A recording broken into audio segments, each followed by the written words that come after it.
You're listening to Double Time, your daily accessible technology show. Now, here's your hosts, Steven Scott and Shaun Priest. Oh, hello, Shaun Priest. How are you this fine Monday? Oh, hola, I am bueno. Thank you, Steven Scott. Yeah, happy Monday to you. Did you have a good weekend? Just like the kinder. Yes, I did. I had a lovely weekend. It's interesting because the title of the show today is Weekend at Nerdies because you gave me that idea on Friday. And yeah, do you know what? It was a bit of a nerdy weekend. I was setting up Windows on the Mac.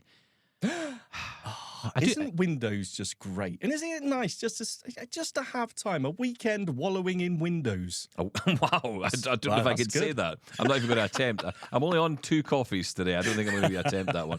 But no, you're right. I mean, there's something about it. It's just, it's so cool. Although, don't you find when you're setting up a new computer, it takes a while for it to feel like your computer. Like if you've used a computer for a long time, you've got it all set up a certain way, and you get the new one. I remember when I got that Samsung Galaxy Book, it took me ages to get to a place where I felt, now I feel comfortable with this. You know, whenever I press a key, this is happening. You know, the lag is correct now. I don't know. It doesn't make sense, but you kind of just know when you know it's right. Do you know what I mean? Oh, yeah, absolutely. When it feels right. It's so good, though. It reminds me, back in the day, you used to have to format your Windows PC like every few months to get it running nicely again. Yeah. And it was a whole big thing of doing that. And it felt like a new computer. And the thing is, like I set up that Surface. When I first got the Surface, I set it up all as new and it was lovely. And, oh, this is all new. But as soon as you run a program or come across something where it goes bonk, it doesn't work anymore. Suddenly it feels like, oh, this is just an old terrible. Computer. Yeah. This is all terrible. I want to reset it and start again. But I had a great time setting it. We are so nerdy, but I honestly did. I enjoyed setting it up. And I've got to say as well, I found my fingerprint scanner. No way! Breaking news. Breaking news. Maybe. The one I lost when we went to, was it Vienna? The one that you accused the officials in Vienna of thieving from you. You accused the Venetians of thievery. How dare you? I did not. I believe it was the airport security staff. Okay, let me do it again. You accused the airport security Venetians of thievery. I didn't. It was, well, I believe, actually, I said they had lost my Braille display, not my fingerprint scanner. And the Braille display turned up underneath my hotel bed for some reason. I don't know what happened there. But the fingerprint scanner I found in my backpack, just lodged in a crevice. Of course. There's the episode title. There you are. Lodged in a crevice. So I've put my fingerprint scanner back into this laptop. That means it takes a millisecond to log into Windows now. Just put my little thumb on the scanner, boosh, and I'm in Windows. It's just lovely. Yeah, I love Windows. There, let's have some Windows love this episode. Yeah, listen, I like Windows as well. I like it as much as the next human being. But until it crashes. Well, I do like having the Mac, though, because having the Mac means you've got both. That's what I like about it. You can have 2 systems on one machine. So I do like that. And it means I can jump between. Although I will say, it's that whole keyboard change, especially if you're using a MacBook. You know, I do find I'm having to connect up a separate keyboard because my brain just cannot comprehend 2 different, essentially the same keyboard on 2 different systems. It's like the muscle memory just kicks in on one. And, I'm doing voiceover gestures in Windows, and it's like, this doesn't work. What's going on? Where's my insert key? Etc. VO left and right arrow in Windows used to turn your screen upside down. And right. Oh, wow. I used to do that all the time on one of my computers when I was using one keyboard to switch between the Mac and the PC. That was annoying. But it's interesting, right? You mentioned that, the Windows and Apple, and you got the best of both worlds, and it's true. But would you say the same thing about iPhone and Android, Steven Scott? Well, I don't understand what you mean. Well, you're saying you got the best of both worlds here. So surely that would go along that you should also be running an Android phone alongside your iPhone to have the best of both worlds. No, definitely not. Okay, fair enough. Right, I was just putting it out there. Just testing it out. Definitely not. No way. Are you kidding? Get that Android thing off my screen. I am covered in Android. Get that wiped off. Your Motorola G54, you were loving with the new image description. I think it needs to be separate. I think they need to lead separate lives, Android and iPhone. I think, and I would say I think there's many Android people would say exactly the same thing. So I don't think we're alone in that one. Let us be. Okay, sorry, I'm not attacking you, Steven Scott. Don't get defensive. I feel victimized here. Is that the right word? I was just thinking now. I don't know if this is even possible. So this may be a question to our amazing listeners. Hello. How dare you? I would like to be able to have the exact identical setup, every app, every setting, like a clone of one Windows laptop, and just straight over to the next one. Now, I know there's cloning software out there and things like that, but surely it should be just a way to back up and restore from the cloud, from OneDrive or whatever. There is kind of that, the OneDrive, when you sign in using your Outlook account or your Microsoft ID, it does sync over the apps that you've had before and some of the settings. But what I'm looking for is identical setup. I wonder if you can do that. Yeah, well, that's one of the things I love about the migration assistant built into Mac, because that's exactly what you get. You clone the system. So, when you're setting up a computer, even if, for example, you want to refresh your MacBook, because, I'm one of these guys. I've got the Mac Mini, which is my daily driving machine that does all the legwork for the show and everything else. And then I've got the MacBook for out and about. And, every so often the MacBook isn't behaving very well, or, maybe I've updated it to a beta so I can test out some software. And then, I bring it back on to the same regular public track, of the OS updates. Yeah. And then I want to refresh it. I can just connect it up either by cable or even over Wi-Fi and just leave it overnight. And it will just migrate all the settings, everything back over again. I must also give a shout out to VoiceOver Preferences, because I had no idea. It's like it's a human being. God bless you, VO. Love you, VoiceOver Preferences. You're my favorite of all the preferences. But yeah, I do love it, because I didn't know. Because it's one of those things. It's like sometimes there's things buried in the menus you just don't even know exist.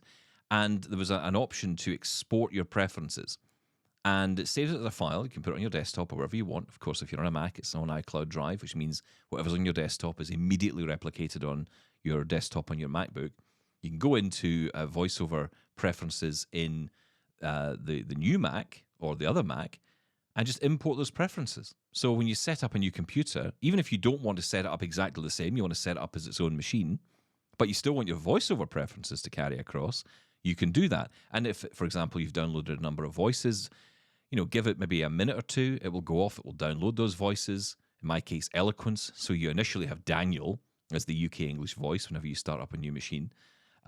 It will automatically import all those preferences for you. Once you've done it, it will go off and find the Eloquence voice, download it, and set your speed rate, your pitch, whatever you've set at. Yeah. And it's just ready to go. And I think that's cool, because it's like two options then. You've got like a way to start with a machine fresh, but start with your existing VoiceOver settings. Like I have a lot of settings in my numpad commander, because as you know, I love using the numpad commander to move around. Yeah. In fact, actually, speaking of which... What's Steven bought this week? Oh, a commander or a numpad? I bought a numpad. Now, this is a bit weird.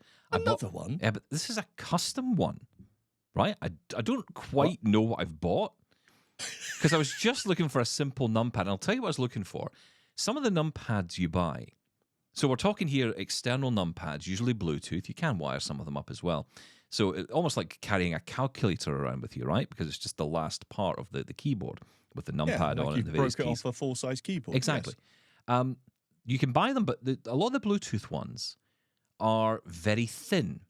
They go with, for example, the Magic Keyboard, or some of the other keyboards that are very thin profile, so low profile to the desk. Now, I have the Mantis Q40, which is quite a thick device. Right. So I would like one that's a numpad that kind of almost comes up to meet it in terms of height. Like a loaf of bread. Yeah, I got you. Exactly. So I don't quite understand that, but okay, we'll go with it. So, Mantis, and then that beside it. So I was going through various reviews. Let's just say the Mantis is what? 2 inches thick, 3 inches maybe? How thick is it? Yeah, let's see. It is. I don't know. Okay, all right. It's a lot thicker than a standard laptop. It's like 2 laptops on top of each other, I would say. Yeah, okay. Yeah. So I was doing some reviews, and I was looking for customizable keyboards at first, and that's what kind of led me down the path of this. And then I found this one called the Keychron G2. I think that's right. I think it's a G2. And basically, it's a custom So bizarre. A custom numpad by Keychron. And you can buy it in bits. And I'm hoping I've selected the right option in the checkout. Otherwise, I'm going to receive basically a bag of bits like some Lego set to build this keyboard together. Or I think I've ordered the one that says pre-assembled, which is kind of weird. But there you go. So I don't know. Maybe I've bought something incredibly good, but I just want it as a simple numpad. That's all it is. That's really all it is. I don't want all the fancy stuff. I don't want lights in the back of it. I don't want any of that nonsense. Yeah. But when you say you've bought all the bits, what sort of bits is there? What have you bought? Well, I don't really know what it's like with these mechanical keyboards, right? This has become a real obsession for a lot of people. I mean, I love my keyboards, but, there are limits. I'm not good at building one. Body of the number pad, right? It's the body that you need to worry about because you want it a certain thickness. If you're talking, you've bought keycaps that are 2 inches long, like all the keys on the numpad are really high. Well, that could be a problem. Yeah. Well, yes. We'll see what comes. But I'm excited now. Yeah, that's what I bought this week. I think it'll be nice, and it's in blue. So there you go. Oh, well, colours always matter, of course. It's a huge difference. No idea. No, but it means I can take it with me, which I like. I can take the numpad with me at work with my MacBook. Is that nice? I've got to say, I've fallen back in love, Stephen Scott, with the numpad. Oh, hallelujah.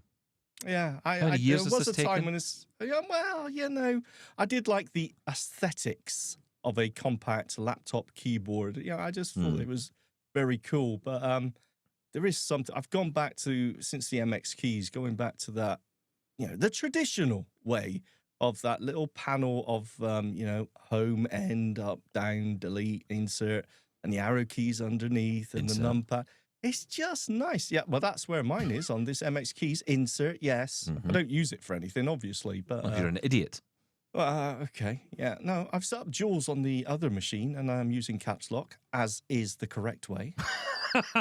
Thank you. Yeah, right. Okay, whatever.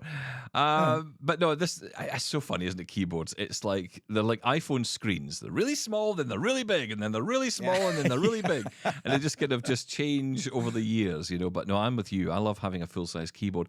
I vaguely remember. I could be misremembering this, but I think there was a time when MacBooks used to be 17-inch in size, and I'm sure it had a full-size keyboard there as well. Full-size keyboard, yeah.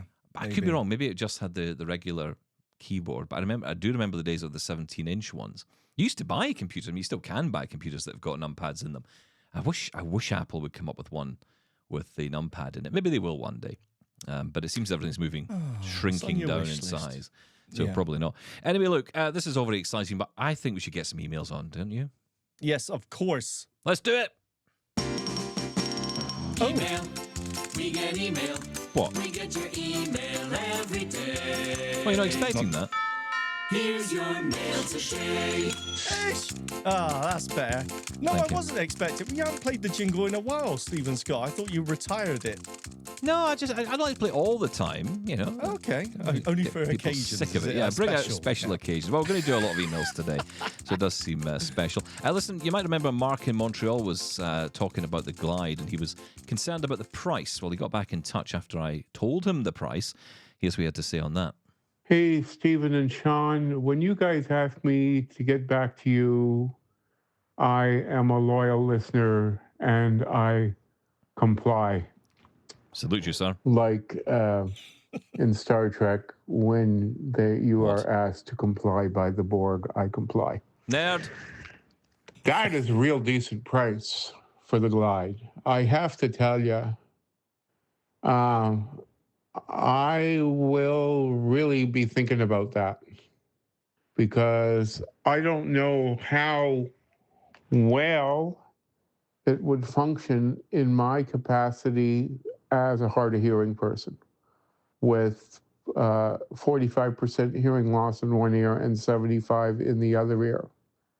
And how does this work with what we know and love for audible traffic signals, and not only the audible traffic signals, but the sound of the traffic, and how will Glide work with all of that? Yeah. I mean, obviously we have to use our skills, and as a hard of hearing person, where when you have hearing aids in, everything becomes omnidirectional. It's a little bit more of a task to get a grasp on the new way to function in this new reality of a hard of hearing person. I used to travel in Edmonton, and when I was younger, even as a teenager here in Montreal, growing up, and take the buses and the metro and all those things, and not even think about it, because for one thing, I moved a lot faster. For another thing, I had my hearing and was able to hear all those things.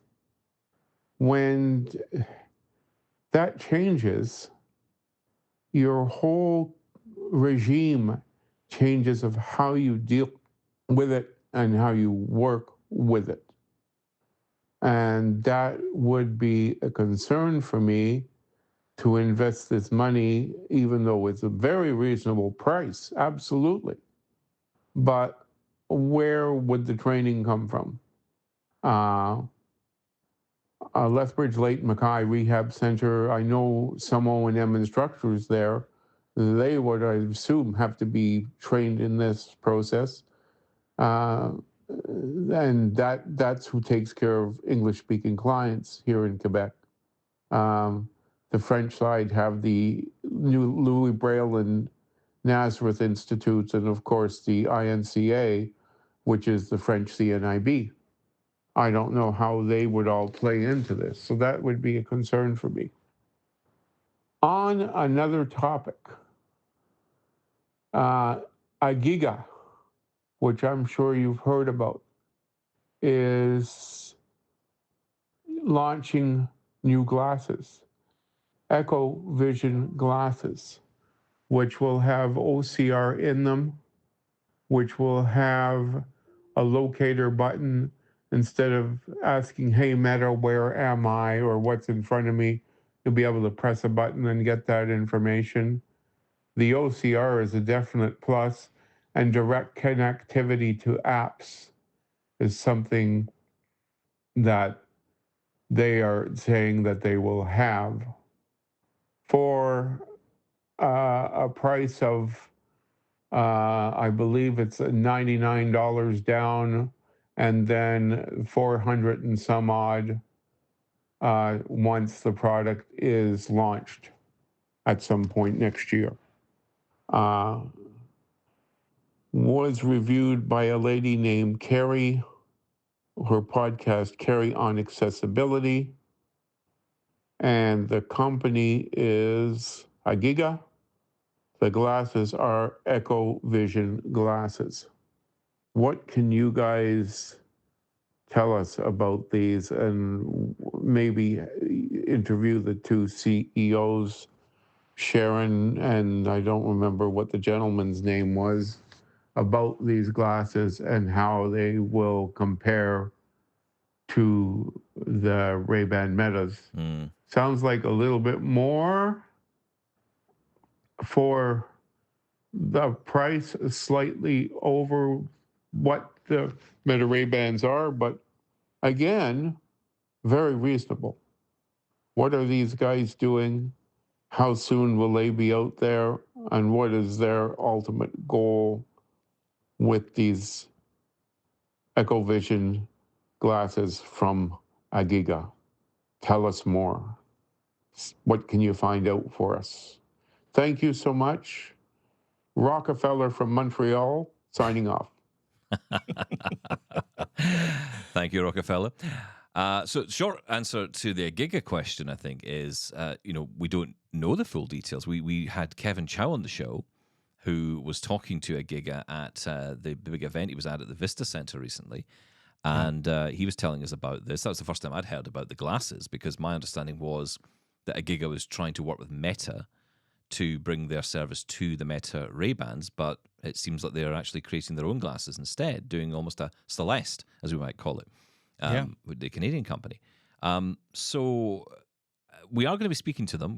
They have reached out to us, and we have obviously had a few technical issues here at Double Tap Tower, so we haven't been able to record much recently. So we held back the interview a little bit, but we are going to be talking to them. I think next week or a week after, we're going to be talking to them. So they are going to be on the show. Lots of you are interested in this. Kevin Chow is going to be back as well to give his thoughts because he's been talking to them. Greg Hayes, a long-time listener, he's got some things to say, so he's going to be joining in as well. So lots and lots of people out there interested in these glasses. The question is, though, Shaun, where do these fit into the bigger picture, right? Where do they fit? Because we've got Meta Ray-Bans at the moment. Now, they're not the only game in town, nor should they be, but clearly there are a lot of companies moving to work with Meta because these glasses are affordable and they are mainstream. So, Be My Eyes, Ira, Envision are all working with Meta in one way or another to bring their services to that platform. And I think that's quite interesting. Does a Giga and the EchoVision glasses, do they have a chance in that market? Oh, they definitely have a chance. It's all about the functionality. I mean, the price isn't outrageous. I believe Kevin told us when he went to the Ignite accessibility event that he thought they were between $500 and $1,000 there. But either way, whatever the price point, I mean, they're reasonable enough. But it's all about how much functionality they bring to the table. But the big thing to take away from what Marc said, and bear in mind, we haven't spoken to the company themselves yet, so we don't know what they're claiming. But the ability to, use them with any app directly, I don't know. If they can manage something like that, that would be amazing. I don't know how they would be able to do that. But as was mentioned, they are currently working with Be My Eyes and Ira. I mean, and with OCR capabilities, which the Meta Ray-Bans currently aren't great at, could be more than enough. We'll have to wait and see. Is the challenge that it's going to be a price issue again? Or do we not care if it works for us, if it's really built for the job? I mean, look, Celeste, remember that fantastic demo from Gregory, who sent in that demo of walking down the street and the glasses giving him all this information?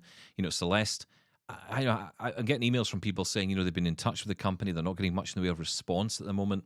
It feels a little bit quiet over there at Celeste. We've reached out to Celeste. We haven't heard anything back recently.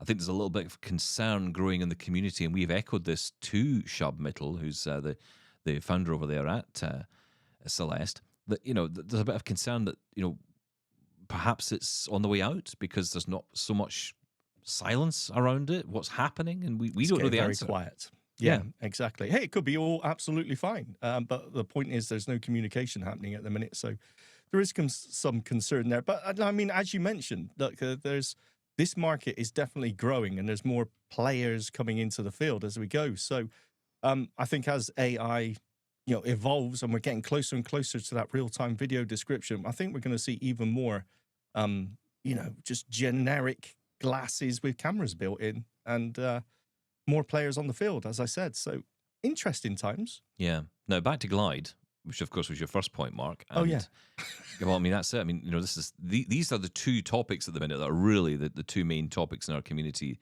at the moment. That's what everyone's talking about. Glide and the Meta Ray-Bans. But in terms of Glide, yes, lots of questions. And we are going to be talking with Amos Miller again very soon. He is going to be joining us back on the show. He's very keen to come back on and share the updates, and he's going to do that early November. So if you've got questions, send them in now, because then we can put them in. We'll put your questions in, Marc, but anyone else who has questions, and I know lots of you do, and those of you who have sent in questions, we'll pile them all together and we'll put that to Amos when he's on. But I think the key thing to remember here is the feedback. He is very keen to get feedback. This is not a finished product. So I saw a forum, for example, on AppleViz, where people are sort of talking about this product as if the video that was demonstrated is the final product. And I don't think people are realizing this is not what this is about. This is the opposite of the problem we always face. For once, we're actually in a situation where a company's saying, look, we're developing this product. Come with us on this. Help us. Give us the information, the feedback we need now. Not hands-on necessarily, not in that sense, but what do you want from this device? What do you want it to be able to do? Amos is very clear that he wants that feedback from listeners, and from us and from others who are interested in this product. So if you've got an opinion on it, absolutely, he listens to us, he listens to the show. So, you can send your feedback here, but also send it to him as well. And as I said, we'll get your questions to Amos when he comes back on. But I want to bring in Alison Malloy, who got in touch because she has just had hands-on, actually, at one of the events we were talking about last week. Well, hi, Steven and Shaun. It's Alison Malloy from That Real Blind Tech Show. Hope you're both doing well. I just wanted to quickly send a message and let you all know that I was at the Glide Demo Day this afternoon in Sydney, Ohio. It was very interesting. It kind of looked like the Glide itself, like the little I think they called it a popcorn popper or something toy from Fisher Price that you had when you were little, where you wheeled it and it made like popping sounds like it was making popcorn. This was not the prototype with the talking features. It was something that you got a chance to at least see what the body of the device was going to look like. It was very sleek, smaller than I anticipated, in a good way, because I didn't want to be trying to carry some bulky thing upstairs. And the weight was, I think, really good too. I could have seen myself using it on stairs, although we did loops around some kind of twisty hallways with it. And I got to get a sense for how it steers, how it keeps you on the path that you're going, and how to do some freestyle turns with it. And I will say that for me, that was probably the thing that I had to get used to the most, was kind of moving forward with it, kind of guiding you into your turn as you were still moving forward with it, and holding it in kind of a little bit closer to you as you were doing that. But I was really getting the hang of it by the end there. And it felt, having been a guide dog user previously, it felt different, and yet in some ways very similar, in that I felt like I gained confidence with it and kind of trusted it pretty quickly, because I used it to get all the way back into the gym where the event was taking place and get to my chair. And I was able to talk with Amos and Luke and Kyle from Glidance, and provide them with some feedback and ask some questions. So just wanted to let you know about my experience. I love Double Tap so much. You guys are a joy and you make me laugh. And I hope that you have a great evening. Thank you, Alison. I appreciate that. Thank you. That means a lot. That's so nice. It does. I mean, even though you've mentioned the other show, The other one. the other Yes. Real Blind Tech Show. Just be very clear on that. The other Real Blind Tech Show, not the other. Isn't that interesting what Alison said there about Guide Dog and the comparison there? How it wasn't the same, but the level of confidence that she had with it and the trust that she got with it. So quickly, clearly, right? I mean, it wasn't like that took weeks to get it. Yeah, this is what's interesting. I do feel that when people get hands on with this, and I don't know because I haven't, but I get the feeling that I am going to really like this. I mean, it's like any piece of tech, right? If it works, and obviously there's a huge amount of work going into this, and I kind of love the fact we're seeing behind the curtain with Glidance, that they're not saying we're going to develop this thing and here it is. I kind of like that we're actually seeing the process, and it will be a better product. I mean, look at Be My AI, look at Be My Eyes. When they brought the community in, and we were part of those conversations. Remember those conversations? We're sitting there with very smart people. I felt totally outside of myself. Imposter. Oh, yeah, completely. Because I just thought, why am I even sitting here? I have nothing to add. Like, the app's quite nice. It loads quick. I wasn't really much use in that room. But, the point is that when the app was launched, it kind of gave you a deeper understanding of how the whole thing had been made, the work that had been done, and that the people who were making it actually listened to us. That matters. Of course it does. But bear with me just 1 minute. Let me play devil's advocate here. Do you think there's a danger to that approach as well? Because as Alison mentioned there was a prototype there that wasn't talking, I believe she said. Mm. And I've heard other people say, there was another prototype there that looked absolutely gorgeous, a different design, but we weren't using that one. And, Amos has said himself they're using a remote control on some of the demos there to show some of the features that aren't actually in place at the moment. So do you think there's a danger or a risk that some people may look at this unfinished product and say, yeah, that's not for me? Well, I think they may lose some sales. And as you say, look, this is a development process, so it's not a problem with AMOS and Glidance, but I'm just wondering if some customers will see an unfinished product and say, yeah, well, it's not working. I tend to think that's just down to messaging from the company. If the company doesn't message this properly, that could happen. But that doesn't seem to be the case. And, you know, that's being made clear. I mean, he's not hiding anything. None of them are hiding anything. They're telling you, look, this is remote control. This is the situation at the moment. This is purely prototype. You know, you're not being sold something as this is it. This is the finished product. Yes, that's true. That's the key, I think. We could mention some other products here, but we won't. Yeah, no, that's a good point. And it's the same with beta testing software, as you mentioned earlier as well. I mean, you know, people are usually, developers are at pains to say, please don't review this or talk about this as a finished product, because it isn't. It will be buggy, there will be problems, and it will improve. So, yeah, I was just wondering if maybe some people have seen the unfinished prototype and also they shouldn't be. Let's not forget this isn't due to actually ship until September next year. So there's a lot of work to be done, and obviously that includes, you know, building and getting the product out there, shipping. That's going to take some time to, you know, the finished product when it comes to that. But, you know, the fact is that clearly the development journey is going well, and just giving people a sense of what this is going to do, because it is totally different. I think is good. Leannda wants to comment on this. Hi to everyone at Double Tap. This is Leannda, just responding to the most recent show. Thanks once again for a wonderful edition. Interesting on your thoughts on Glide against guide dogs. I'm not a guide dog user myself, but the one thing I did notice when you were talking about the price is that the thing is, I still think the $1,500 will put a lot of people off because, okay, they haven't got the responsibility of the guide dog, but they're having to find that $1,500, whereas here in the UK, most guide dog partnerships are funded, as you probably know. So I think the people who have the dogs only have to pay 50 pence towards their to getting their dog. And then they can choose whether they pay the vet's bills or not. Or that was the case last time I was told any information about it. But so I still think the price tag will put people off because obviously if they have a guide dog, they've got the responsibility, but they haven't got to pay out the $1,500. It's a great point, Leannda. It does raise some questions perhaps about availability of this. Is it something that should almost be like a guide dog in that sense? I mean, guide dog's different, I guess, and I'm speaking for the UK here.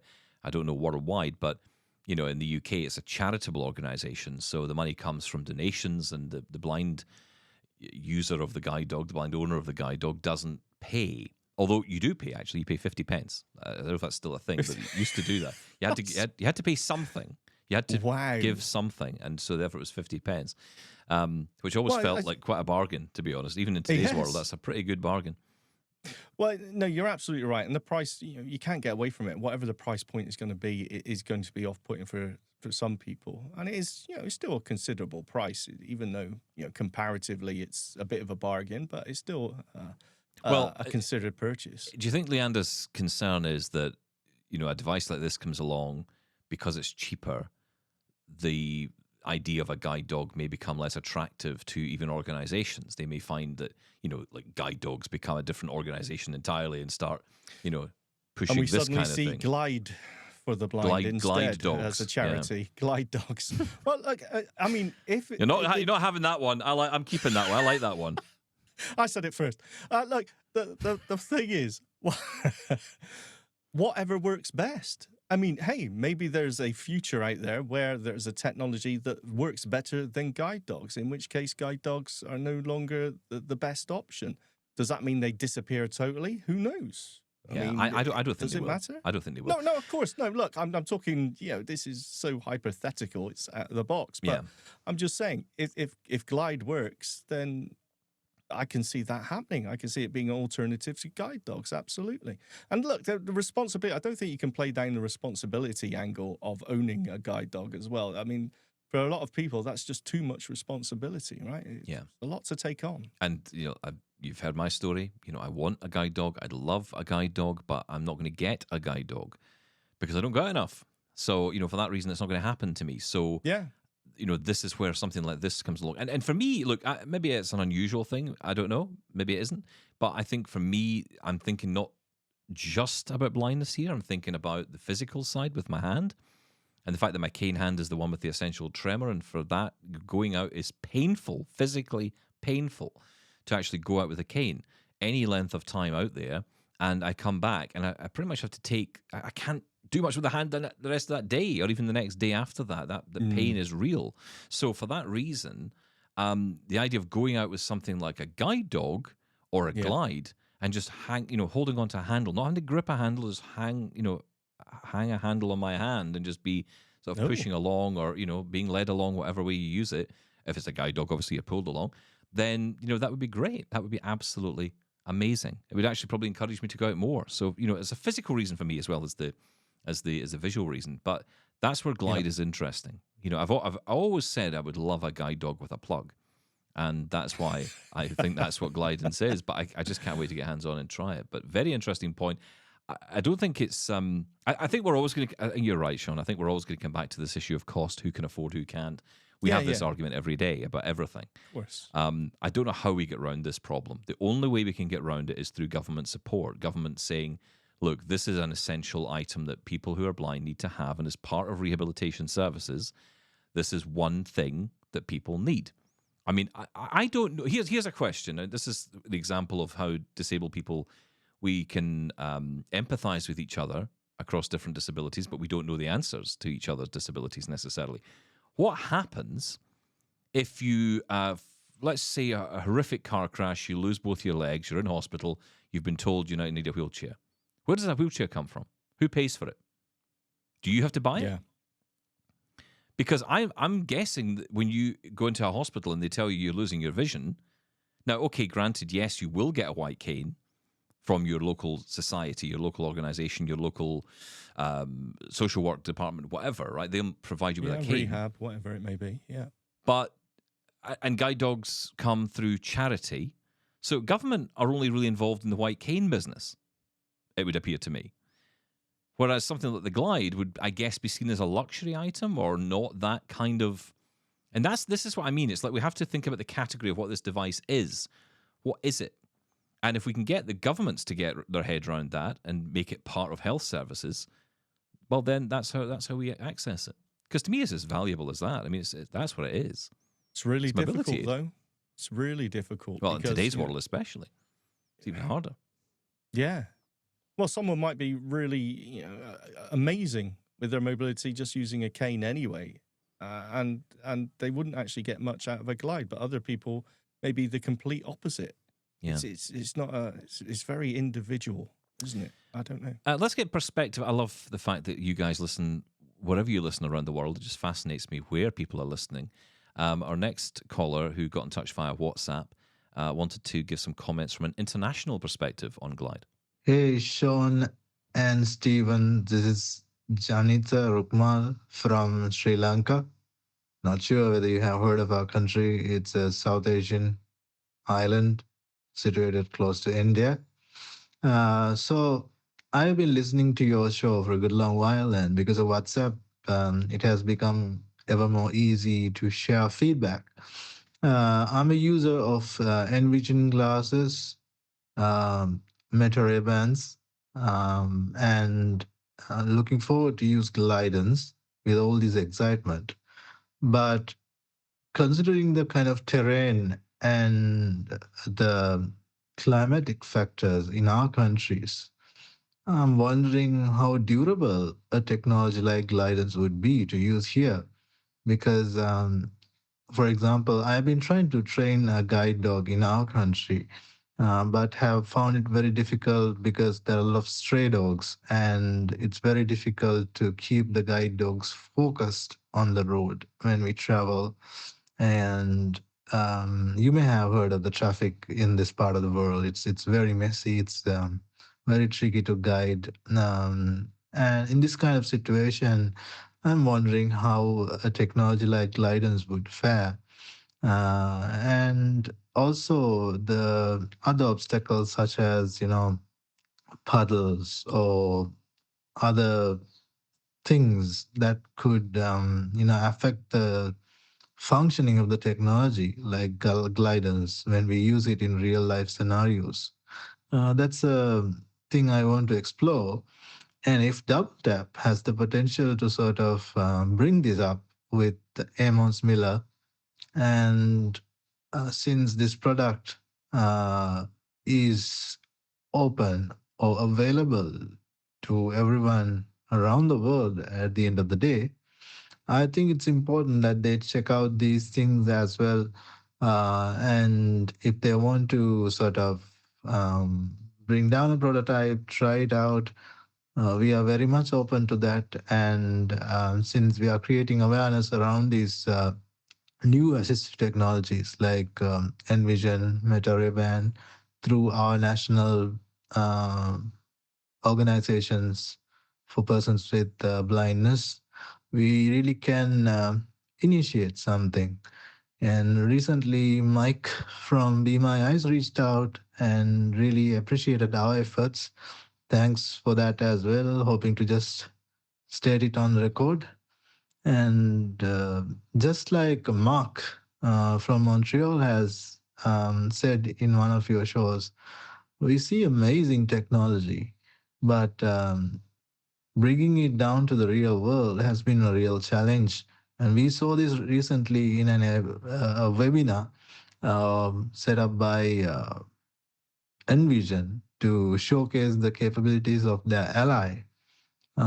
So AI is really unpredictable sometimes. If you check that webinar, you see right at the time they want to do the live demo, it becomes a little difficult. So I have experienced the same with Ray-Ban and Envision glasses as well. And since we blind people get into unpredictable difficulties more often than not, it's very important to look at reliability when we release products. And that is something I want to flag and highlight to the developers and those who produce these things. Now that Meta Ray Bans have come out like a more mainstream product, its reliability has become relatively better in my view. So if we can get the investors to invest more on these technologies and showing how they could benefit not only persons with disabilities but also people with other kind of needs, it's going to be a real game changer in my view, because we never know. For example, some of the capabilities in Envision glasses, such as being able to translate right now, is really cool. And I also have been in touch with Martin Van de Spek, who does the Pigibot or Pixibot, as the screen readers call it. Is already trying to play with several AI models and give us the live video description feature. So, and they also had come up with real cool features like being able to share videos from Facebook, TikTok, and all these social media platforms into their app to get video descriptions. So these technologies are really game changing, but improving their reliability is key. And as a community, how can we be a part of this initiative is something that we have to think about. And along the lines, if I go ahead, what I feel is there are so many people who are more acquainted with technology within the community. And if they can lend their expertise to some of these organizations, because those at the end of the day come as blindness products and they are developed for us. And why keep those knowledge and technology with us while we can contribute. And that will be a real game changer for those companies as well. And I also think those companies also should be open to host meetings or community gatherings virtually to get these kind of insights. So just like Glidance is doing, if the product development can happen with the community rather than for the community, it's going to be amazing. So thanks for listening, and I hope I was able to add some value to the conversation.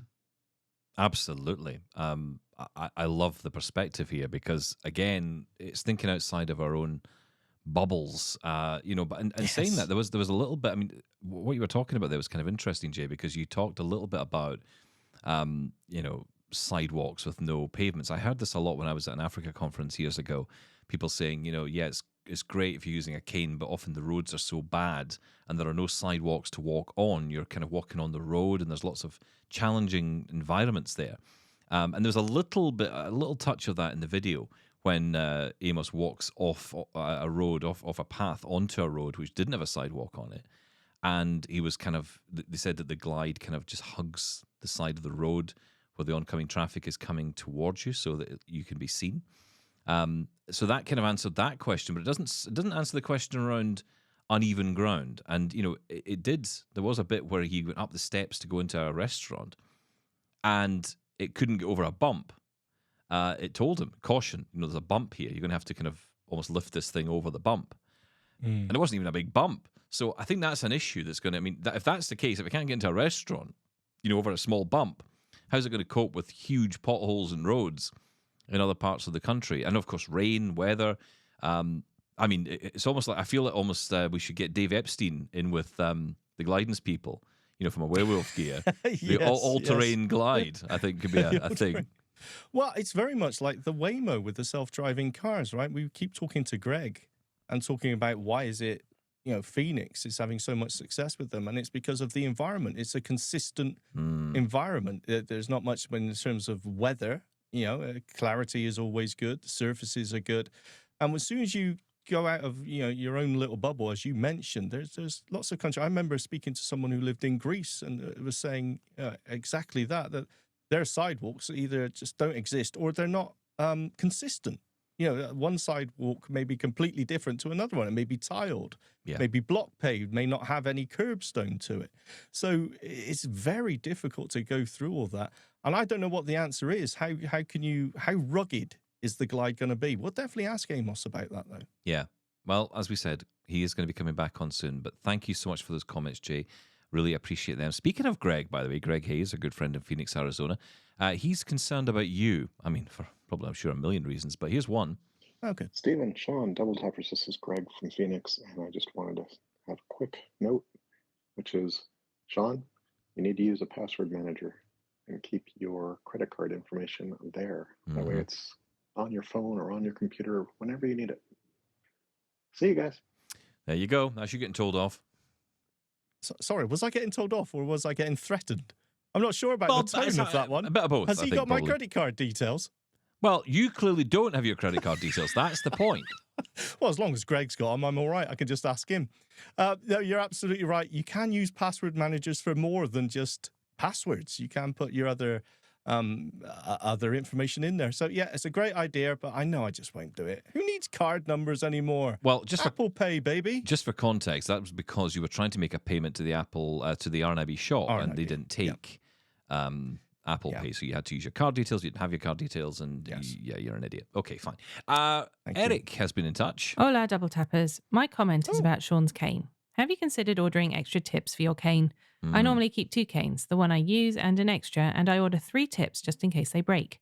Also, my granddaughter asked me a blind tech question, so I told her to ask you guys. Here is her question.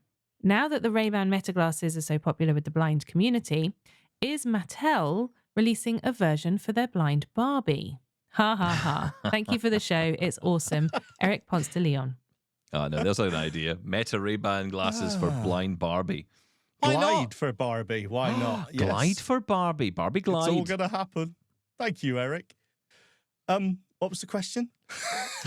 Oh, the sticks and the tip. Yes. That's exactly what I did. I did treat myself and bought myself a new cane, but I also bought, was it 2 or 3 extra tips as well. Well so done. I did repair a couple of damaged canes. So yeah, thank you. Absolutely right. Okay, let's go to John, who's got a message for us. Hi, Double Tap. Hi, Steven and Shaun. Hello. My name is John Snowling. Shaun, I know you from the old Echo Show podcast and we did Night Manager and stuff. Oh. Really loved it. I have a couple of questions for you guys today. I'm really thinking about getting a new router because I really need to update my router and update my Wi-Fi, but I really don't know what to go for. Is there a router that's very easy for a blind person to set up? I've heard about Eero. That's a EERO, I believe it is, and I believe it's like a mesh router, but is it easy to set up for a blind person? Is the app accessible? My second question, away from routers, I'd like to get myself a Bluetooth keyboard to use with my iPhone. Okay. So I can maybe think about going back on Mastodon at some point. I'm going to have to find an instance to rejoin, but I would love to go back on Mastodon, but I don't feel comfortable typing on the iPhone's keyboard. Can you guys recommend a really good Bluetooth keyboard that I can use? But that would be great, thanks. And keep up the good work. Really loving the Double Tap show. Really getting a lot out of it. I am thinking of getting the Meta Ray-Bans. Yay. Because I think it would be very useful for me. But I haven't got there yet, but I'm seriously thinking about it. I'm hoping I can set it up with, say, WhatsApp or Google or something, because I don't have Facebook. But anyway, that's it from me for the moment. Thanks very much, guys. I hope you can help me with my questions. Cheers, everybody. Thank you. God bless. From John Snowling in Carlisle, in Cumbria. Thank you. Thank you, John. Thank you so much for that. Okay, well, look, let's just take turns on this because you know I'm going to answer the keyboard question. But why don't you go first? Because you just got the Eeros, right? So that was the... Yes, Yeah, firstly. You got them recently, right? Yes. Is that how they're spelled? EERO? Yes. I never knew that. That's absolutely amazing. That's why I keep calling them Eros. Oh, the Greek god of Wi-Fi. Yeah. Hiya, John. Yes, the Eros are absolutely fantastic. They're easy to set up using the Eero app, and accessibility is amazing. I was able to set them up step by step, totally accessible using VoiceOver. Again, I was using an iPhone. I don't know, using Android. I haven't tried it, but at least on the iPhone, totally accessible. I was able to go through the various network settings, change SSIDs. I got the triple pack, so there was 3 devices. Just so easy. It was just an absolute dream. I can't say enough nice things about it when it comes to accessibility. Now, this is Amazon, so there could be an update which totally kills it, by the way, which we've had quite a lot with Lady A. But right now, the most accessible mesh router system I've used, and also just excellent routers. So I can't recommend them enough. Yeah. There are different models out there, so just double check, because the price can be, well, there can be a big price difference between the various models depending on speeds and Ethernet cables and whatever else you may need. So just do a little bit of research and see which ones you actually need to pay for, those extra features. Yeah, Wi-Fi 7's the kind of the latest Wi-Fi version. Have you seen the price of that one? Well, exactly, because it's new, right? But do you really need it? I mean, Wi-Fi 6 is fine. 6E is available. There are different ones. And like you say, very accessible. Also, keep an eye out on the Amazon Prime days whenever they come along, because that is definitely the best time to buy them. You'll always get a bit of a deal on them because they're by Amazon, so you'll get definite discounts on those. Yes. A lot of people talk about... Yeah, exactly. A lot of people talk about Ubiquiti as well, but that's a very expensive system.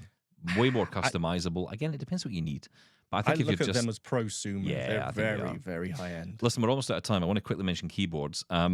Logitech is my keyboard people of choice, always has been, or at least certainly since the MX Keys came out, and most keyboards since, actually. But there's one particular keyboard that I have, which is so cool. I love it. It's called the Logitech Keys to Go, and it's a portable travel keyboard. It actually comes with a little flip-down lid that snaps shut over the top, so it keeps it safe in the bag, no damage to the keys. Or your lock dots, Shaun Priest, when you're using it on the move. But really cool because you can just flip it back. It's got nice key travel as well. The original Keys to Go is terrible, but the Keys to Go 2 is impressive. This is a huge improvement on the last one. That's important. It 2. is. So it's actually called 2. Ready? Keys to Go 2. Keys to Go 2. Make sure you get the difference because the other one is dreadful. But this one is good. It's very, very similar to the MX keys in a lot of ways, and more I would say more like a Magic keyboard from Apple. It's got that. It's it's smaller than a Magic keyboard, actually. It's not full size, obviously. It's laptop style. But it is built to work with 3 devices, so you can have it connected to 3 different things. You could connect it to your phone, anything else you want. I use it, for example, on my Apple TV as well as my iPhone. So that's my kind of 2 devices, one spare if I need it. But I do love the fact that I can just flip over the lid, shut it down, and there I have a very portable keyboard. Coming in at around £80, comes in white and grey, if that matters to you. But the key thing is that you get fantastic keyboard to go with your I missed iPhone. That joke. That was good. The key is. Forget it. Good. Right, we're out of time. Listen, Apple will be announcing stuff, no doubt, as we speak. So we'll be talking about that tomorrow on the show. Yes, their week of announcements kicks off. Scary time for my credit card. We'll talk about that tomorrow. But for now, thank you, Shaun. We'll talk tomorrow. Thank you. Bye-bye.